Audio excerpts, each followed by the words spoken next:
around the corner. The first lap or two is where things get really wild and crazy as you've got 10 trucks with all that horsepower up in the air over 100 feet distance.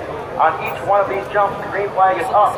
We are going into the 10-second warning. The butterflies go away. The race face is on. The shields are down. They're on. All right, here we go. Under 10 seconds, folks. Texas Motor Speedway, are you ready for some Stadium Super Truck action?